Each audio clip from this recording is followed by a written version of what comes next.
My story had me touch a little bit of every religion everywhere. I grew up with a family that wasn't particularly religious. My neighbor behind us, Miss Darby, was an old school Black Baptist with the fans and the hats and the jumping up and down the aisle. And so I went to church with her a couple times as I was growing up, and that was a fun experience. And in high school, my best friends were Catholic, Jewish, Hindu, and my best friend in college is Muslim. And so I basically had a lot of exposure to a lot of different things. I studied martial arts for years, and so through that I read a lot of Zen and Buddhism and Confucianism, a lot of different philosophies. And I was always looking for what was true.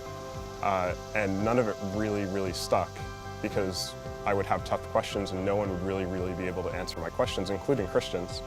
And then, like I said, I met Amanda. He was not a Christian, and by that point I was.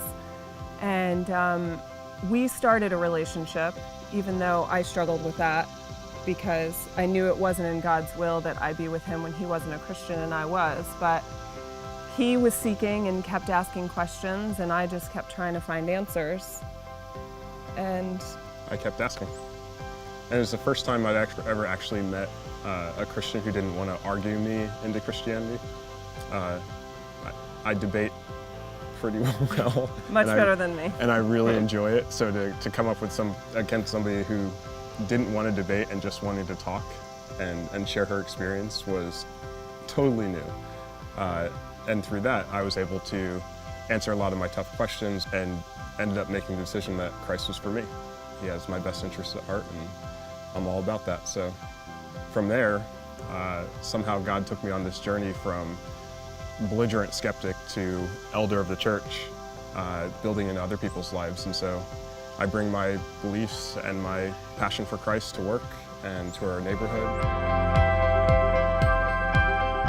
Just thinking about sharing the gospel with someone who is not interested in hearing it or who I don't know just makes me nervous. But what I'm good at is recognizing when God shows up in my life and then talking about that.